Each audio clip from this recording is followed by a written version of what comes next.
Perfect. Happy Saturday, everybody. Welcome to Saturday Training. The right people are on for the information that you need week to week to be able to crush it out in the field. Guys, please mute your phone. Some house rules. I'll mute. Okay, I'm doing that too. All right, guys. So happy Saturday. Again, welcome to our Saturday Training. Guys, get your notepads, get your pens, get your devices, whatever you use to take your notes down. You do not want to miss today. Today is part 2 and continuation of the amazing training we had last week. We'll have a lot of people to be able to ask more questions and kind of go a little bit into depth about what we talked about last week. And we do have some of the same speakers. I'll be taking over for Kali today with the setting up appointments. But as you know, guys, we always dive into the top 10 submit, and then we'll go into our announcements.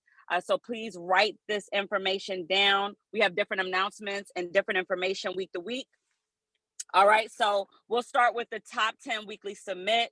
We got coming in number 10, Michael Fowl, $5,550. Damon P, $6,000. Jasmine S, $6,216. Ryan U, $7,098. Andre B, $8,300. Rakita G, $9,287. Amaka A, $9,770. We got to mute some people here, guys. Please mute your line. Please. Mute. Okay, perfect. All right, Jamar S, $9,776. Eugene M, $11,474. And then there can only be, guys, one number one. Austin S, $13,664. So, guys, you too could be in the top submit.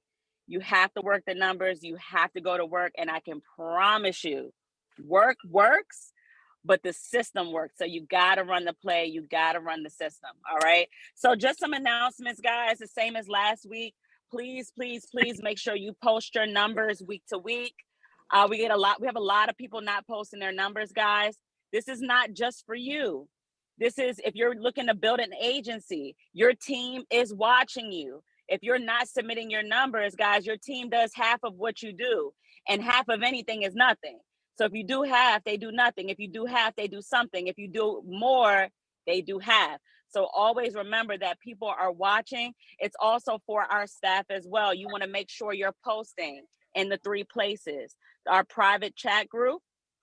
We have, if whoever's team that you're on, if you have a private Slack chat group, you also want to make sure you're posting in just numbers on Slack, as well as our private Facebook chat. We have different admins that process and records the numbers so that we can get all our numbers in real time.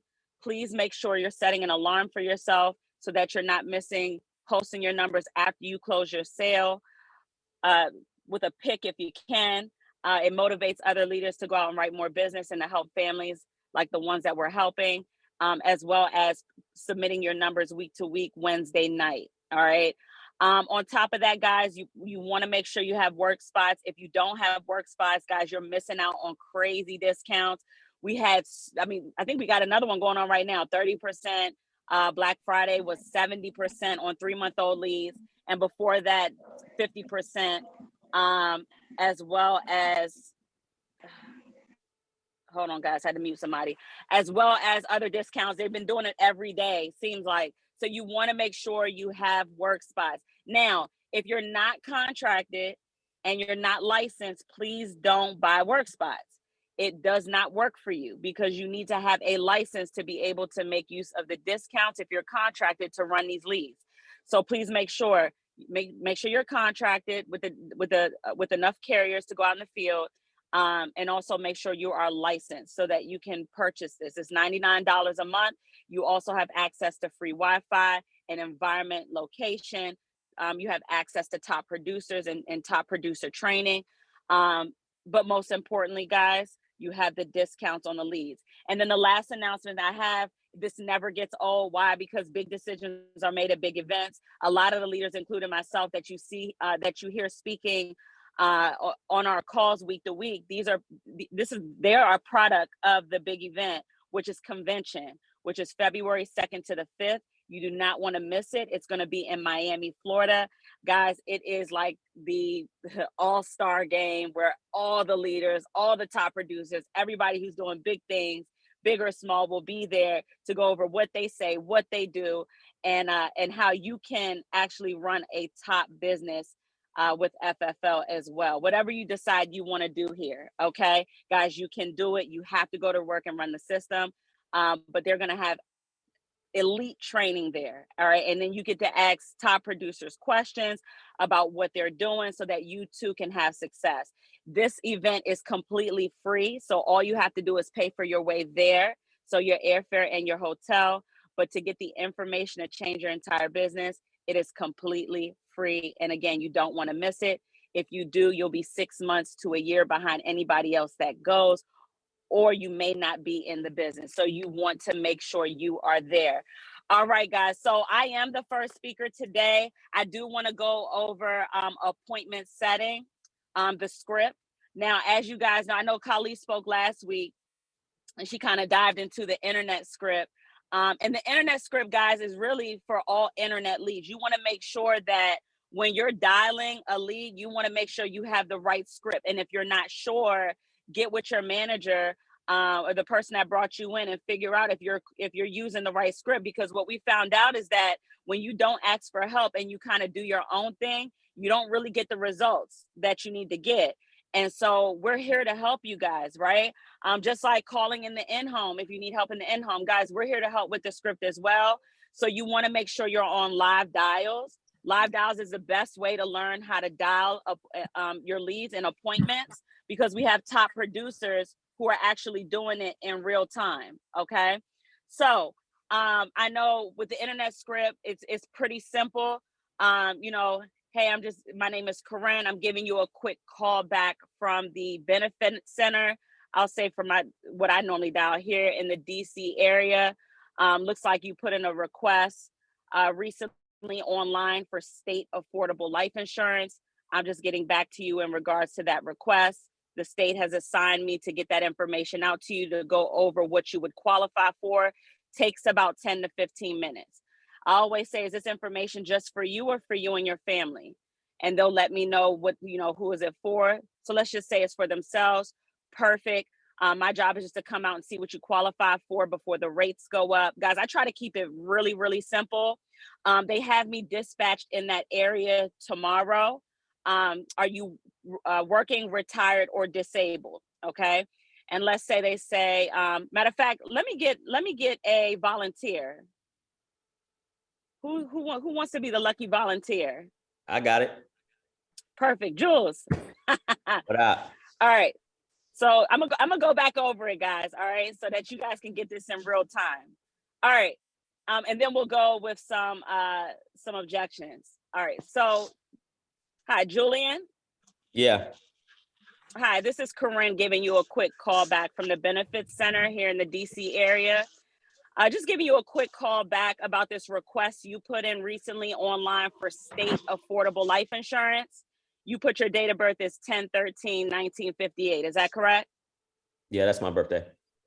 Perfect. Was this information just for you or for you and your family? Just for me. Perfect. Now I have you here at 123 Main Street. Is that an updated address for you or is that an old address? Yeah, that's my address. Perfect. Perfect. Now the state has me dispatched in that area tomorrow to take care of you, to show you what you qualify for before these rates go up. Takes about 10 to 15 minutes. Are you working, retired, or disabled? I'm retired. You're retired. Perfect. Congratulations. Now, would you say you're an early riser or would you like to do something around lunchtime, or could I better off catch you off in the evening? Anytime's fine by me. Earlier Okay, though. perfect. Early the better. Perfect. So I have between 9 and 10 or between 10 and 11. Which time works better for you? 10 and 11. Perfect. Do me a favor. Can you grab a pen? Got it. Guys, this is so important. You want to make sure that you tie the appointment down because that is based on your show ratio. Okay. So the more tie downs you have, the better the appointment, the more it's going to stick. All right. So Julian, I have you set between 10 and 11. Can you write that down? And Perfect. 11. That's for tomorrow. Yep. Okay. My name is Karyn with a K. That's Karyn. You got that? Got it. Perfect. What time are we set for? 10 and 11. Perfect. Is that address that I read back to you? Is that a house or an apartment? It's an apartment. Perfect. What's the apartment number? G. Perfect. Do I need a code to get into your building, Julian? Nah, the thing is broken. You could just walk in. It's okay. Perfect. Do I have to show my ID or anything, or I can just walk straight up? Just walk straight in. Perfect. Now I know it can be tricky in DC on parking. Should I park? Is there a parking lot? Should I park on the street? What's the best parking? There's a parking lot. Don't park on the street. You might lose your car. Got you. Okay. Let me ask you another question. I know, you got a busy schedule. Is there for any reason that you will not be home tomorrow between 10 and 11? I should be home. Perfect. So I can count on you to be there? Yeah. Perfect. All right, Julia, I have you set between 10 and 11 tomorrow. All right. And I'll see you then. Okay. Yep. Perfect. So you guys, you see how I tied that down? It's really that simple. As you know, guys, I do run a lot of 3-month-old leads. So when I'm dialing, some of the things that I say are a little bit different, but it's still the same script. So Julian, hey, I was just giving you a quick call back from the Benefits Center here in the DC area. I've been trying to get in contact with you. I'm one of the managers here. Looks like you put in a request for state affordable life insurance a few months ago. I have your date of birth as 10/13/1958. Is that correct? Yeah. Perfect. Do you guys see how I did that? So if you're calling older leads, you can't say they just filled it out. You can if you want to, but for me, I get better results when I keep it real with them. Hey, you filled this out a couple months ago. We're just getting back to you. I've been trying to get in contact with you. So they feel sort of bad. So they have to stay on the phone and figure out what it is that I've been trying to contact them about. And then guys, yes, there are clients that they do give objections, right? So Julian, let's just say you said, well, I already got that taken care of. That's what most people hear, right? Yeah, and I so already guys, got that taken care of. I did that already. I'm good. Perfect. Actually, Julian, that's the reason why I'm calling. Did you end up doing that over the phone, or did someone come out to physically see you? Some pushy dude came out and was telling me about insurance. Okay. I'm sorry about that. Did you get approved on the spot? That's what he told me. I've been paying on it. So yeah, I guess I got approved. Okay. Is it something that meets your needs? Is it a comfortable premium every month, or you feel like you could do better? I don't know if I could do better. The dude told me that was the best thing. He told me he said it was the best thing going. So I just trusted him. Okay, not a problem. Let me ask you a question, because I represent over 20 different A-rated companies. If I could save you anywhere between $20 to $40 a month on your plan, where you could take that money and save it every month for maybe extra groceries or even a vacation, is that something you'd open to taking a look at? I'm definitely open to a vacation, young lady. Okay, and here's the thing. If I can't save you any money, if I can't do anything better, that's fine. No love, no loss. You can stick with what you have. Sound good? I just need about 5 to 10 minutes. All right, you do your best. All right, perfect. Guys, I really don't like asking them what I've tried that, asking them what they bought, what company they with, but it's kind of like a turnoff in most cases, because to them they feel it's so personal, but you can't really do anything with the name of a company. So a lot of people today are either on a fixed income, or they're not making a lot of money. So I always try to say things that, hey, if I could save you an extra $20 to $40 a month, that'll put extra groceries on the table, or even put extra money away for emergency or a vacation. Is that something you'd be open to just taking a look at? I'm not here to sell you anything you don't need. That's my famous line. I love saying it. I'm not here to sell you anything you don't need. My job is just to get these affordable programs out to you before the rates go up. All right. And so if you're on live dials, guys, you can hear some of those things that are being said or what other leaders are saying. But that's the common objection that I get. I've already got it taken care of. Another objection that I get, guys, is, no, I'm just not really interested. And so Jules, say you're not interested. I'm really not interested. Okay, not a problem. Let me ask you a question. Do you have life insurance? Say no. No. Because that's what they do, guys.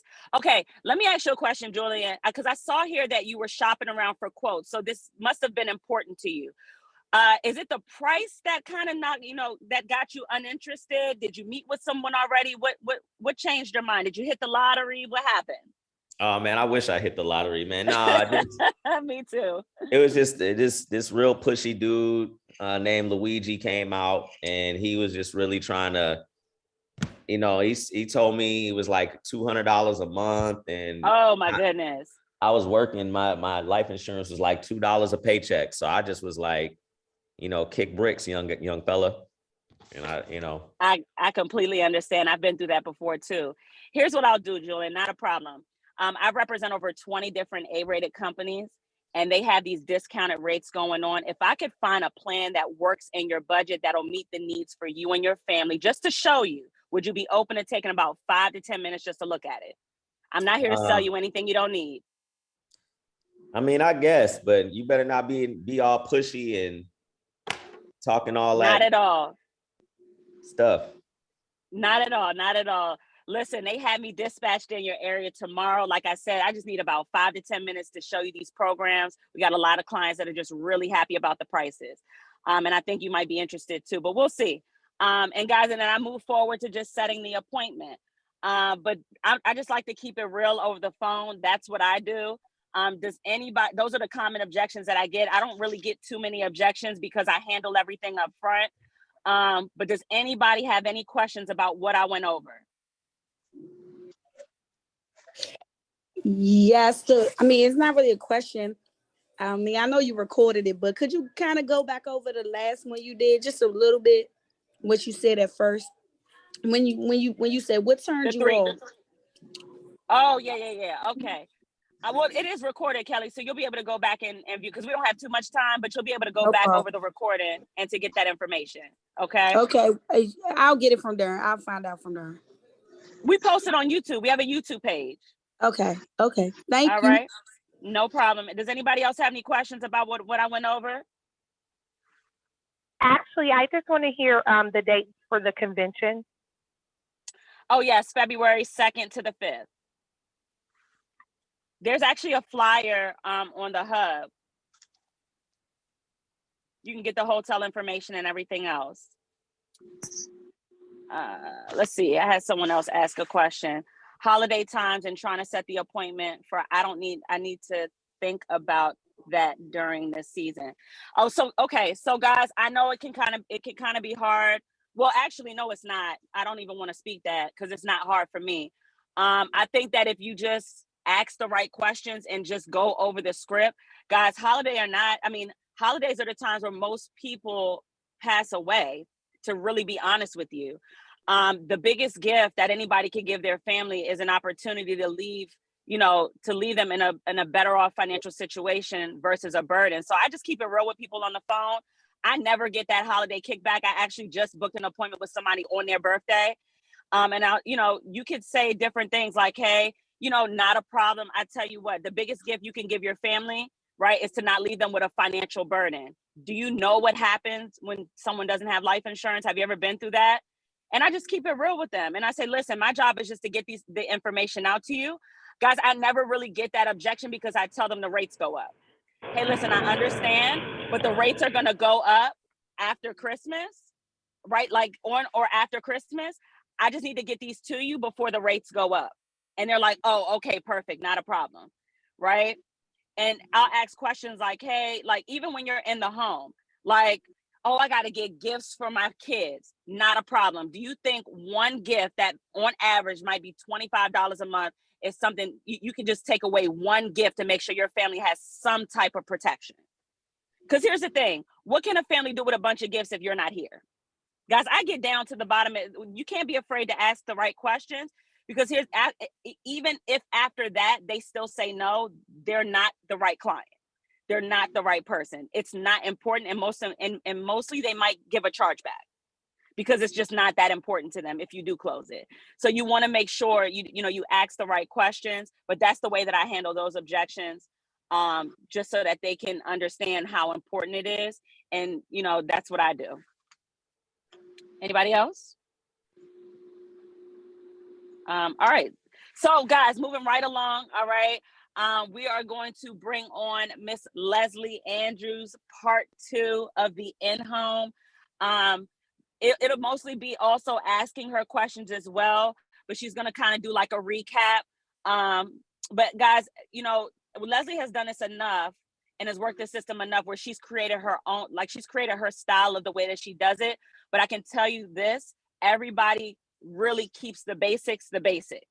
And she asks the right questions, and she's in the home, and she goes in and she's professional and she's real, and you know, she gets down to the bottom of why they need what they need and showing them what those options are. So Leslie, are you on? Good morning. Hey. Hi. Are you running? Yes. Yeah, girl. Okay. I'm dialing today. Awesome. Okay. So tell me what, okay. So, I'm sorry. So where did we leave off before? Cause I actually just last week I did it the way I talk, which is very quick. So I just kind of went through the whole quick thing. Sure. So this time, if I know last time we went through this, just the full in-home script, but what are some of, what are some of the common objections that you get in the home, and how do you handle them? Okay. So I'm actually going to do something, the most common objections I got in the beginning, right?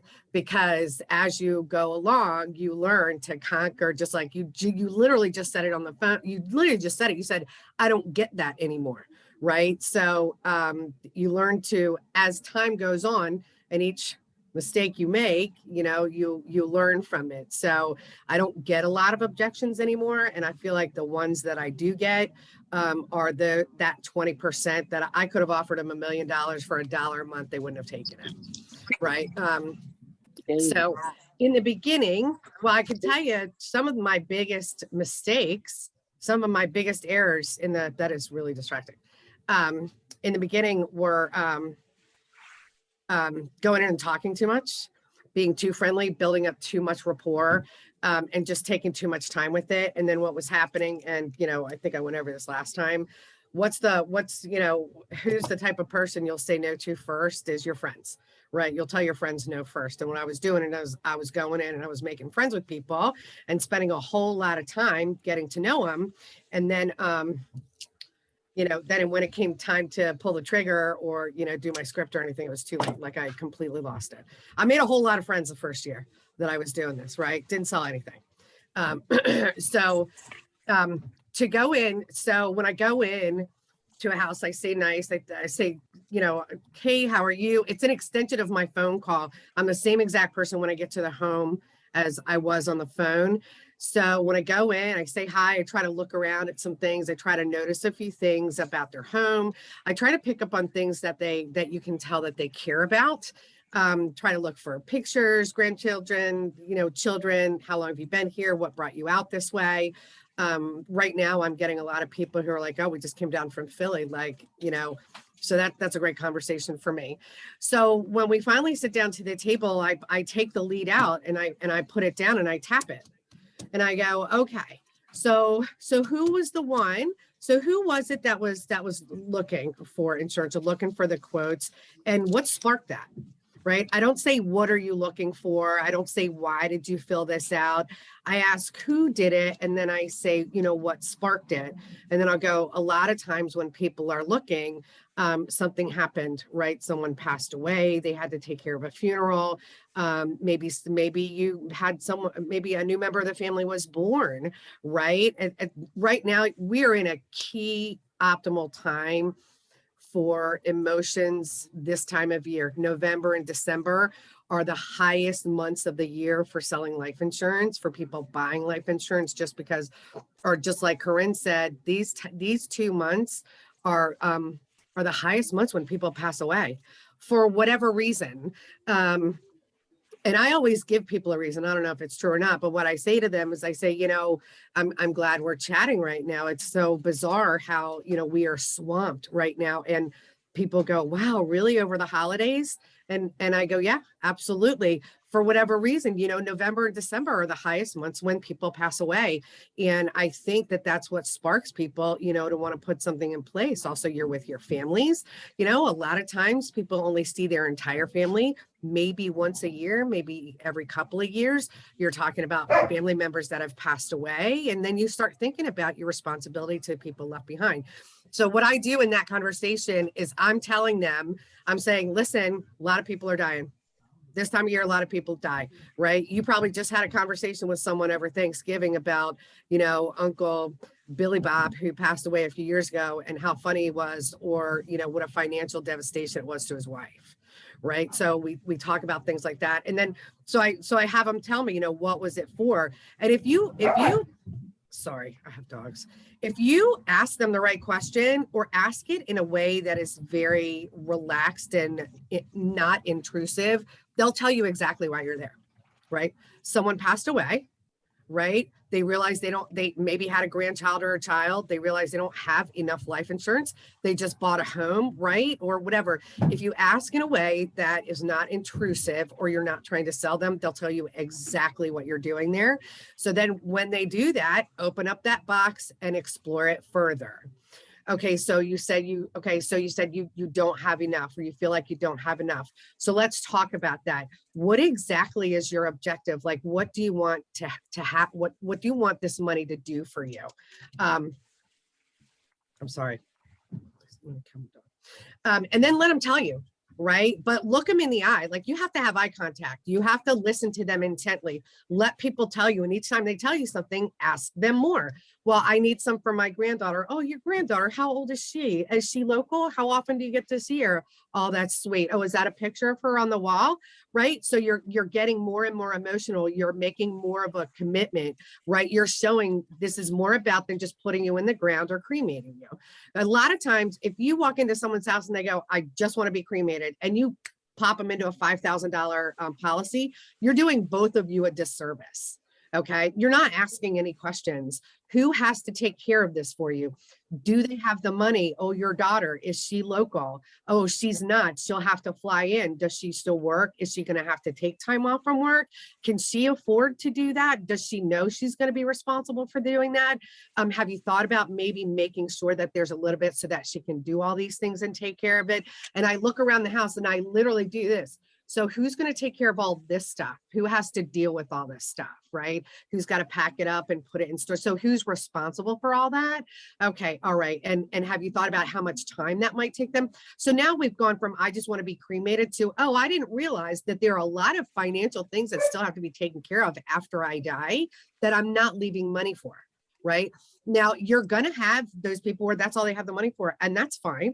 Right. And you always say, listen, you know, some of something is better than none of nothing. So right now, let's just do this. And if anything changes in the future, we can just get you more protection. We can do more for you. But just so that you want to lay everything out on what there is. I had a final expense just last week, and I could tell it was a new house. And I said, okay, so do you still have a mortgage? And he was like, yeah, I do. And I said, okay, well, so what's the objective there? So what do we have put in place for the mortgage to continue getting paid? Or like, who's getting the house, you know, when you pass?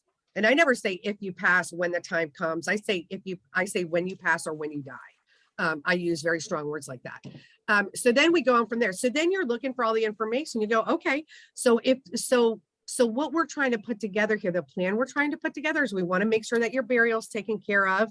We want to make sure that whoever is in charge, which you've already discovered. So your son, Albert, we want to make sure that Albert has enough put in place financially that he can take time off of work and come and deal with all this stuff, because we know it's not going to be easy, or it's going to be a little time consuming. So that's what our objective is. So that's what we're going to try to look for here. So what happens now, and the way that these carriers determine your risk level, and where they'll place you is it's based on your prescription history and your MIB. Okay. And we go through the prescription history, and I make sure that I tell them it's not just what you're taking now. Okay. So anything you've taken, say, in the last 10 years. Okay. And then it goes by your MIB, the Medical Insurance Bureau, when you've gone to the hospital, when you've gone to the doctor, you know, if you've had a series of tests run or anything like that. So and then I'll ask them, are you currently taking, then I'll ask them about their MIB and their prescription history. And then I rattle this one off. I say, okay, is there any history? Do you have any history of heart attack, stroke, cancer, COPD, sleep apnea, lupus, Crohn's, liver, or kidney failure? Any history of those things, right? I didn't used to ask that question in the beginning. And when I look back now, I cannot believe how many times I would get into the application and they go, oh, I had a triple bypass 12 years ago.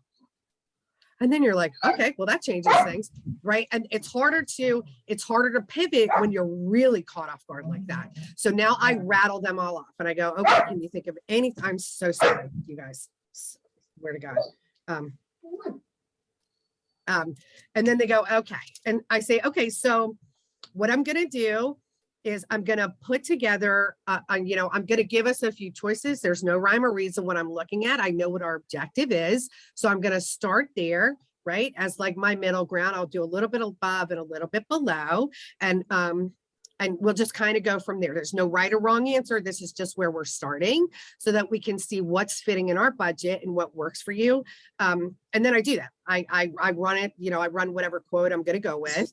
And then I just put three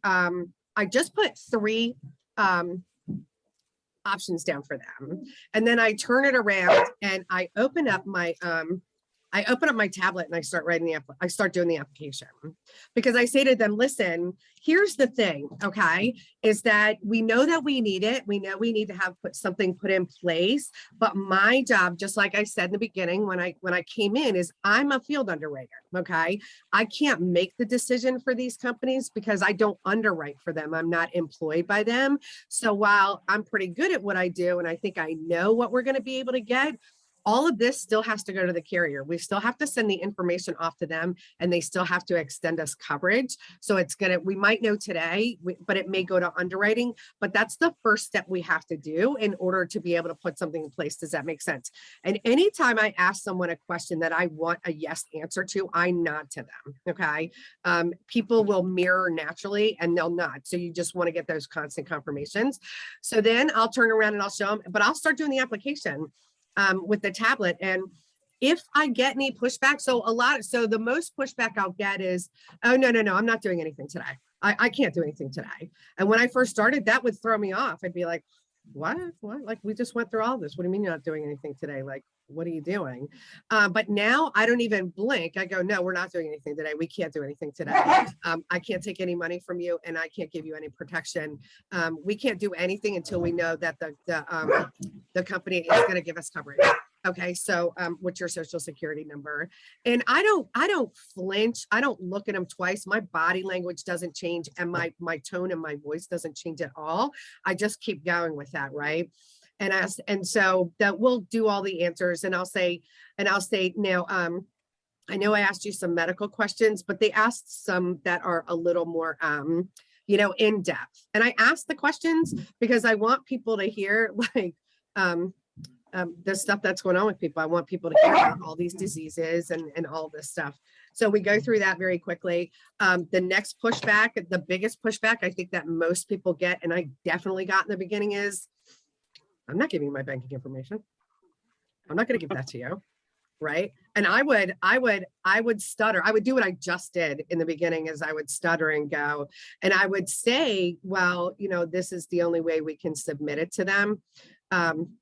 They're not even going to take the application, and people go, oh, I don't care, because that's an out for them. They don't care about giving you their banking information. They really don't. It's not an issue. They don't care. Right. But what you're doing is you're tipping the scale, is you're telling them this is a real thing now. Right. When we get an approval, they're going to start taking these premiums. So, now, if I get that push, and now I ask it in a different way when it comes down to like the payment, and for whatever reason, I don't know, When I get down to the payment information, I go, okay, so if we get approved and then when they start drawing, do you have a voided check you can give me? Can you void out a check and hand that to me?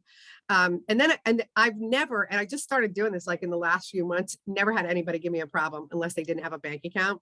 But they would write a voided check because for some reason, literally speaking their banking information to you is more risky to them as opposed to writing void on a check, which has the same exact information. People who have checks have never once given me a hard time about giving me a voided check. They just give it to me and I'm like, okay, thank you. And I literally will sit right there and just read the information off and put it in there.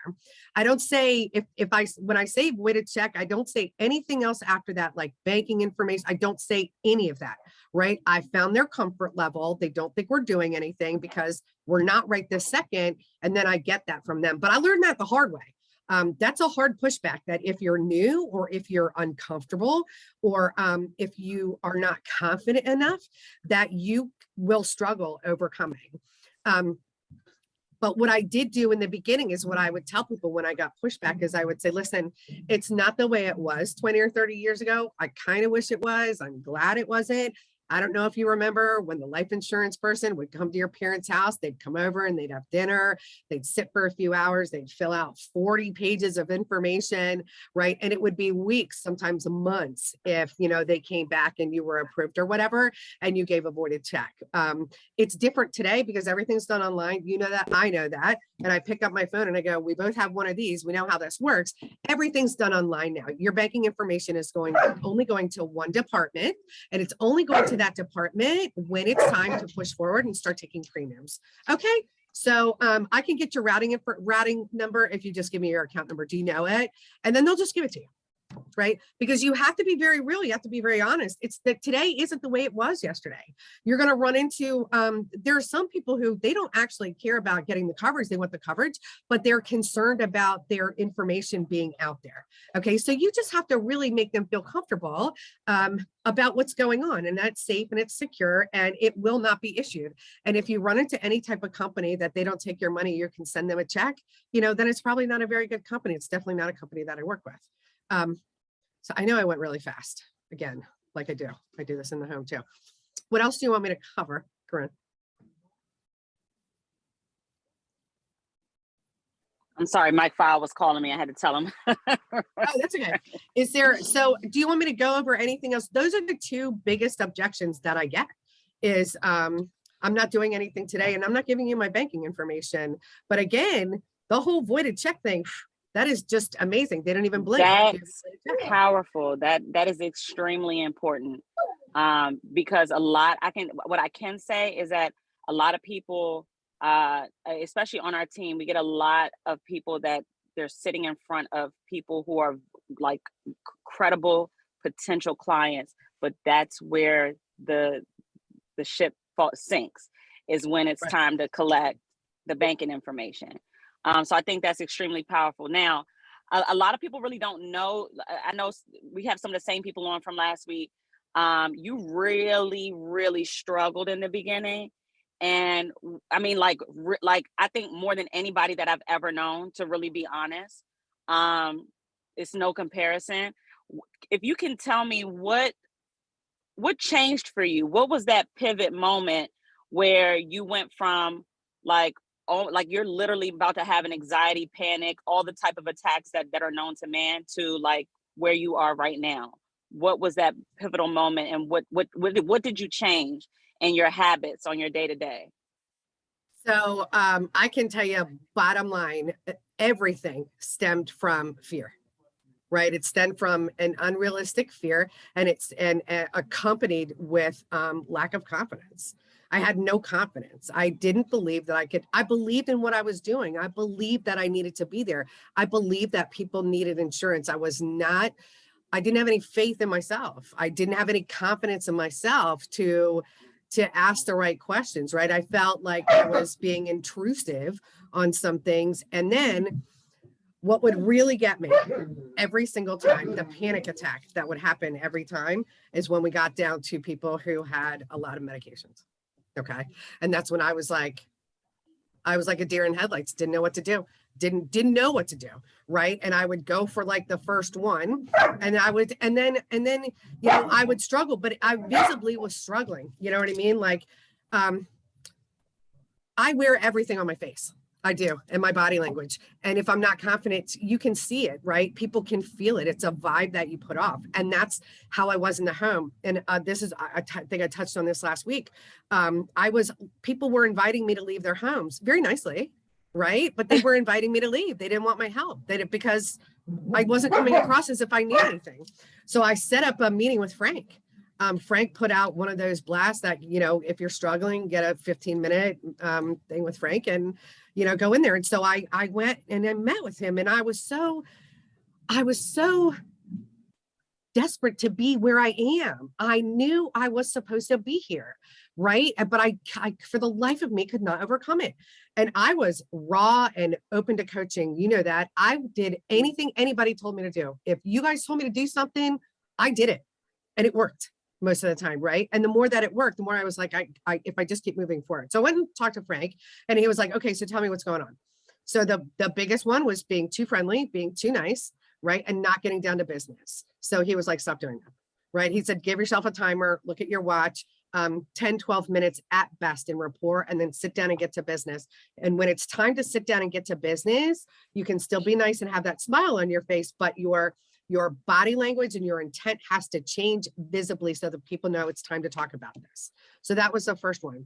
And the second one is I was leaving people's homes, right? Without running applications. Like I would be afraid to submit 2 applications. If like one got declined, I was like, oh, well, you know, screw it. Like I'm out of here. I'll figure something else later and come back. Right. Instead of going, well, you know, no big deal. Right. Let's go on to the next one. So Frank, that's when Frank said, do not ever leave the house again. If you cannot make the sale, do not leave the house without calling somebody. Ever. Don't do it ever again. And even that scared me, right? Because then I was like, oh my God, how am I going to make the call? They're going to think I'm stupid. You know what I mean? Like the thought of doing that frightened me. And so he said, just say you have to call a product specialist. Just say, hey, we have a new program. Let me call a product specialist. I think it's going to match with this. And just on a whim, I literally the next day, Karyn, the next day, I did all of those things. 10 minutes, we were done with the niceties. After 10 minutes, we were sitting down. I was only supposed to cover the husband. In our conversation, I knew that if something happened to either one of them, they had nothing in place.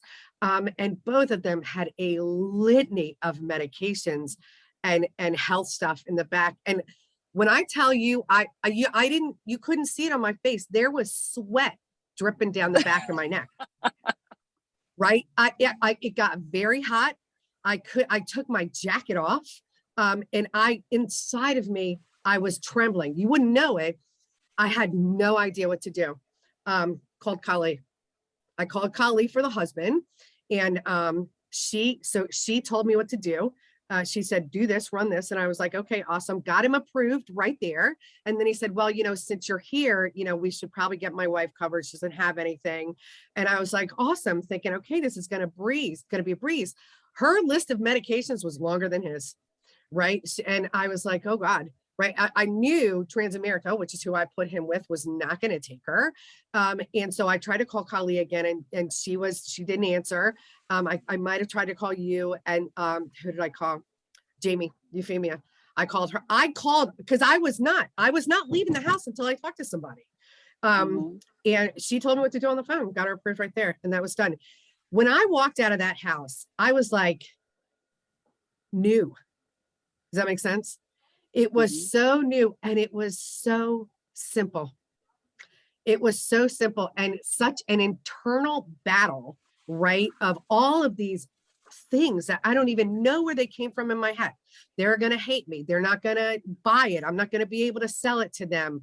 They're going to think I'm unprofessional. They're going to think I'm stupid. Like all the things I walked into people's houses with just went away. From that point on, every time I didn't understand something happened, I called somebody. How many times have I texted you? Oh gosh. Even still. Yeah. Right? Even still. Even still. I'll still call Jamie. I'll still call Frank. I'll call you. I'll still call Kelli. I'll call anybody. If I need to know something like right then and there, I have a list of people that I will call. I will not stop dialing my phone until somebody answers the phone. And it's not, and it goes beyond the coverage. It is when I get in a situation like that in a home, I freeze. I freeze, and I don't want to freeze, because if you freeze, you're not learning. If you get stuck, it's a struggle, right? If you don't have the opportunity to overcome that struggle right then and there, it's going to keep happening to you, right? And because it kept happening to me. And I finally just, what did they say? I don't want, I don't know whose higher power is whose. When you hear something like let go and let God, it's along those lines. Let go and let someone else who knows what they're doing do it for you, right? Stop losing, because if you keep doing the same things over and over again and you keep not succeeding and you're not attempting to change it, right? It's just, you're not going to be doing this very long. You're not. You have to be raw and vulnerable, coachable, right? Honest. You have to just be all of those things. And man, when you say like it was awful. It was terrible for me. I struggled so hard. But every time I overcame something, I got a little more confident. I listened to the things people said on the phone, right? And I just regurgitated it until it made sense to me. I listened to people in a home. It didn't make any sense to me whatsoever, but I said what they said. And I said it over and over and over again until it made sense to me.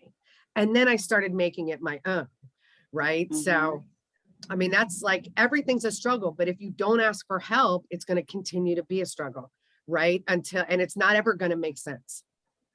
So I know I want to, well, no, it's fine.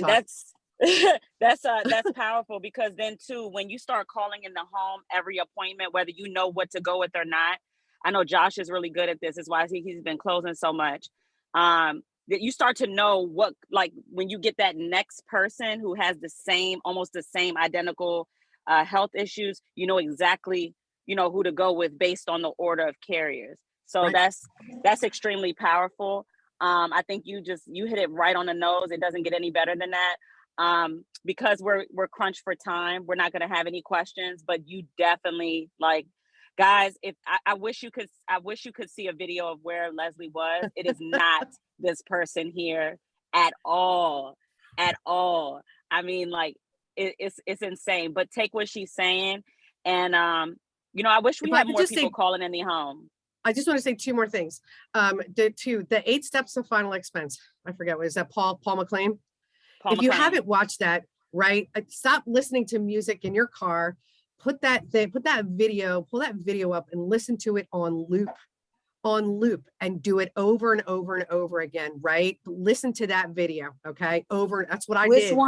Which one? The Paul McLean's 8 steps to final expense. 7 or 8 steps of final expense. Listen to it over and over and over. And even if you don't understand it, do what he's doing, right? And 2, and I cannot stress this enough, if you have not scheduled yourself to go to conference, for the love of God, go, right? Karyn, it will change you. It changed me, right? It's 100% total turnaround. It changed me. Like, if you guys, and before I bring Jules on, like, if you guys knew the type of bonuses, a side set from the other bonuses and the income, like I saw somebody get like $100,000 bonus, and I'm like, and all you got to do is call in the in-home. Like, all you got to do is get better. All you got to do is call somebody, right? Like, I'll take that, right? So, guys, like, literally, you heard from one of the best of the best. She did not get that way, just naturally. She put the work in. Success doesn't come by accident. It comes with work and dedication and just constantly keeping your mind sharp and getting better. So Leslie, thank you so much. We appreciate your time. My pleasure. And you've helped so many people today, I'm sure. I'm sure of it. Guys, we're going to move on. We got a little bit of time left. Jules is going to take us, I call him Jules. Julian is going to take us the rest of the way and kind of go back into hiring. Guys, if you're looking to build an agency, if you're looking to build a team, he's one of the best people to give this information. And Jules, are you there? I'm here. I was just absorbing all the sauce. Great information, right? Oh, It was amazing. It was amazing. Yes. So go ahead and take it away. I know you can dive into also some common objections that you get as well, and answering questions for the team too. But definitely, part 2 from last week. Okay, so I couldn't have Benzak on, and I don't have like any time at all right now. So what I would say is, no, it's all good. I mean, so it's kind of unfair. I started a recruiting company. So some of the things I do, others can't do. Feel free to hire me if you got the money. But other than that, though, I've always been good at recruiting because even in the field, I've always felt like a hunter. This sounds real corny, but I tell a lot of my guys, I know Luigi's on this call, Asha's on the call. I don't really talk to you as much, London, but I know you're one of mine too. Ashley, I see you. So I always act like a hunter. Like I walk into a house and I'm like, I'm either going to create a sale or I'm going to have a sales opportunity. So I'm looking for money in every situation as soon as I hit the field. And I even tell that to people in the Fast Track Academy too. And so the same thing with recruiting. Even if I'm not in the field, I don't care if I'm returning a jacket to Express. If I get great customer service, the chances that this person's making enough money to support themselves these days is very low. Or the chances that they're super satisfied or that they don't hate their boss is very low. And so all I do is, number one, I don't give business cards. I don't even do that in the field. If I'm in the field and someone doesn't buy, they're not getting my business card. I pay for this business card. You didn't even pay a premium. I'm not giving you my business card. I'm not doing it. Okay. I'm trying not to keep it super real, KG, but so basically, it's okay. Go in. Don't tell me to go in. All right. But I don't give my business card, because when you give your business card out, all you're doing is you're giving your power away. You're relying on this person to provide you with a paycheck or to provide you with a recruit. Oh, can I get some more information? Can I get your business card? I'll be like, oh, you know what? I'll tell you what, what's your number? That's like one of the most common objections. Well, do you have information? Do you have a business card? That means you talked too much. You gave them too much information. They're confused. They're not interested. So the polite way to get you off of them, to get you off of them is to ask for a business card. I don't do that. I don't give my business card away. I pay for this. Are you going to pay me for this business card? No.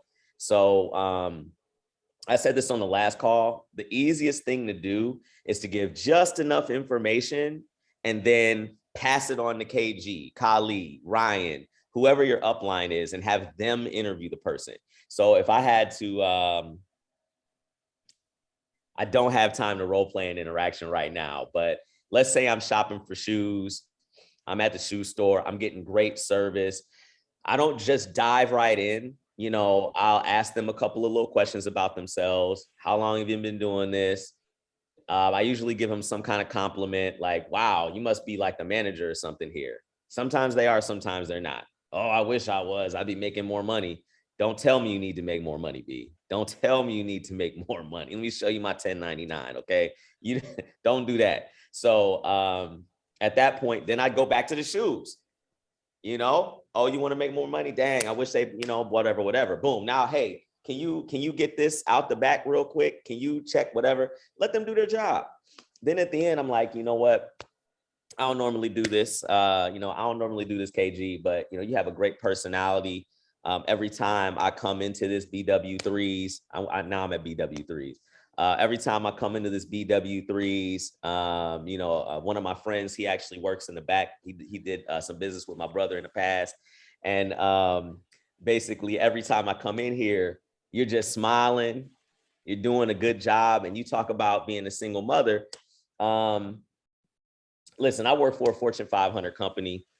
I'm not in charge of hiring, but I would love to get you an interview. I'm not even that guy. But I'll tell you what, what's your number? I'm gonna pass your information on to my manager, Kali. all I can do is promise that she'll interview you. I can't promise a job. I'm here eating wings. You know what I mean? Like, I'm just a guy eating wings. And so at that point, I don't really get too many objections unless the woman thinks I'm trying to hit on her or something like that. If it's one of those things, then, you know, then I'm like, I'll tell you what, just so you don't think it's weird, boom, boom, boom. And I might call Kelli. Hey, Kelli, I'm sitting here with this server. Her name is Karyn. I told her I'm not in charge of hiring, but I can get her an interview. Do you mind if you talk to her real quick and get her information? I'll do whatever I got to do. Don't just take your hands off the wheel. That's all you got to do. That's all you got to do. Give a little bit of information, a little bit of information. All she can do is say, well, what is it that you do? Fortune 500 company. What is it that you do? Hey, listen, we provide insurance. We provide, we do life annuities, a little bit of health. Right now with COVID-19, there's tons of people who are like looking for help. And, you know, we just do our best, but I'll let you talk to the hiring manager about it. I'm just here eating wings. I ain't even here to talk about work right now. I'm really trying to cram as much of this into the 2 minutes that I have, but that's the main thing I do with personal recruiting. If they ask you way too many questions, I don't even let it happen. I go back to the work. I go back to what they're doing. Usually I do that on my way out so that we're not in this weird situation. I don't want to have to do it. Y'all are busy running appointments. Y'all don't got time for that crap. Like, don't do it. I'm not wasting my time. KG and Kelli and them, they're the ones that want to build a big team. They're going to code them to me anyway, and they're going to train them. It's the best hustle that you could possibly imagine. You ain't even got to train the people. You could personally recruit 15 people. KG, Kelli, they going to train them. And KG and Kelli are arguably better than everyone on this call. So I would want someone better than me training these people, because then the people under you will probably be better than you. Free. I'm just giving y'all free game right now. I'm giving y'all free game. Y'all don't even know. Y'all don't even know. I've done this for a long time. But anyway, I think that's my time. I only got 2 minutes if anybody has some questions.